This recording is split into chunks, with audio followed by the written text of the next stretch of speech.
All right, Prestige family, coming here because today we have a story that will leave you shaking your head in disbelief. It's a tale of power, injustice, and a leadership crisis at the highest level of Nigerian government.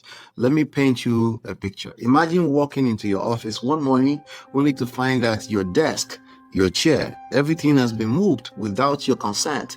You ask, who did this? And the response you get is, just sit where we tell you to sit.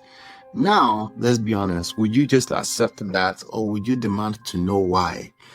This is exactly what happened to Senator NATASHA AKPOTI-uduaghan. I hope I pronounced that name right. She walked into the Nigerian Senate one day only to find that her seat had been reassigned without her knowledge. But unlike many who might have quietly accepted it, including men, Natasha stood her ground. She refused to sit in a place she had not agreed to, because to her, it was more than just a seat. It was a matter of principle, a matter of fairness, of privilege, and it's just a bigger deal. And that, my friends, is where her troubles began. The Senate, instead of addressing her concerns, turned the entire situation around and accused her of misconduct. They didn't just stop there. They dragged her before the Senate Committee of Ethics and Privileges, a committee that, let's be honest, was never going to rule in her favor. Now, let me ask you, Prestige family, can a committee filled with people who already see you as a problem ever give you justice? I'll wait. The answer is obvious. The so-called investigation was a joke. They brought in a handful of people who were already against her, listened to their one-sided testimonies by themselves, and in less than 24 hours, they came back with a decision: suspend Natasha for 6 months. Not only that, they stripped her of her salary, withdrew her security, locked up her office, and even went as far as banning her from stepping into the National Assembly premises. Is that legal? Anyway, let's pause here for a moment. How does this make any sense? If someone is accused of something, shouldn't there be a fair hearing, an opportunity for them to defend themselves? But no, that's not how it works when you refuse to bow down to power in Nigeria. And let's not forget what started this entire issue in the first place. Before Natasha was suspended, she had accused the Senate President, God's will, Akpabio, of sexual harassment. She brought forward serious allegations. And what did the Senate do? They threw her claims out, saying she had no right to file such a complaint because she signed it herself. Excuse me? Since when does someone need permission to report an injustice done to them? Okay, I get it. They have rules other senators needed to sign, but whatever. Does that even make sense to you so far? But here's the real kicker. Akpabio himself presided over the Senate session where her case was decided. Let me repeat that. He sat in the seat of power, listened to the case against himself, and ruled on it. What do we call this, Prestige family? Because I'm struggling to find another word apart from tyranny. And just when you think this story can't get any more ridiculous, Akpabio himself had the audacity to defend his actions by saying, and I quote, "But I attended her wedding. I traveled all the way to Kogi, even though there was no airport." Wait. So, because you attended someone's wedding, they no longer have the right to hold you accountable for your actions. Mathematics. What kind of emotional blackmail is this?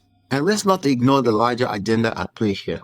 Natasha's suspension isn't just about a sitting arrangement. It's about silencing a woman who refuses to be controlled. Control. It's about making her an example to anyone who dares to challenge the Senate's authority. And yet, Akpabio and his colleagues think that by shutting her out, they've won. But let me tell you something about power. It's only temporary. No matter how hard they try to silence Natasha, history has shown us that truth always finds a way to prevail. But now, let me turn it over to you, Prestige family. Let's have this discussion. Do you think the Senate's action were justified? Or was this a clear case of abuse of power? And most importantly, do you think Natasha should apologize just to get her seat back? or should she take them to court and fight? Drop your thoughts in the comments. Trust me, that's more than enough information. Just drop your thoughts in the comments. And before you go, don't forget to hit like, share, subscribe, turn up your notifications so you don't miss any other story. Now, allow me to shalaye a little bit. This is not about pandering or playing to any crowd. So for those here lurking, ready to police my words, relax. This is bigger than just one person, one gender, one tribe, one race, or one culture. This is about all of us and the kind of society we want to live in. Someone said we should train our daughters so they don't have to deal with this kind of thing. And I responded, even if your daughter is well trained, if she aspires to great heights and happens to be beautiful to someone, or your eyes is doing like this, she still has to deal with this kind of stuff, unless we call it out now. But of course, some people decided to fixate on the word beauty, as if that's the point of this entire conversation. Yes, we know that all women, regardless of appearance, can face harassment. Clap for yourself. In fact, all people can face harassment, just like all lives matter, and not only Black Lives Matter. You can see how that argument is going. You successfully pointed out the obvious, right? So let's not get lame. Let's not get distracted. That's not what this conversation is about. In fact, let me make it very clear. This video is barely even about sexual assault. That's an entirely different conversation. We can have that another day. In fact, I just did a video on that yesterday. And of course, sexual assault is wrong. That should go without saying. But when allegations are made, they must be investigated properly, regardless of what kind of investigation it is. Because he who alleges must prove. That's also not the point. Today I'm speaking directly to my brothers, to the men who are in leadership positions, to those of us expected to lead our society.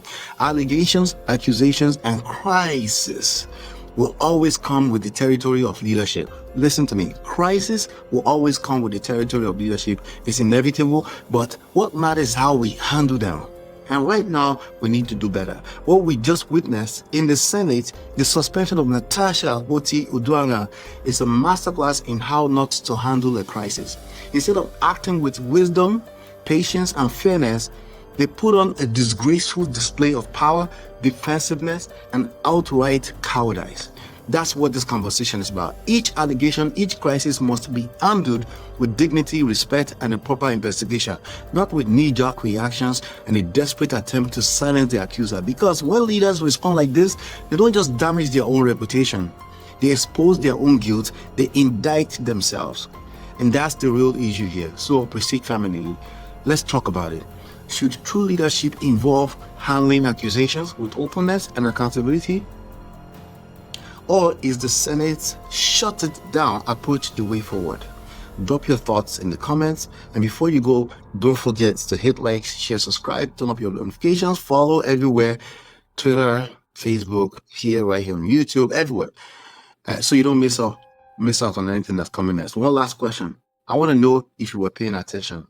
If this video was not about sexual harassment or assault, it is not. What is it about? Leave your answer in the comment. Feel free to rewind and scroll the video for the answer. This injustice will not be sustained. NATASHA AKPOTI. I'll be right back.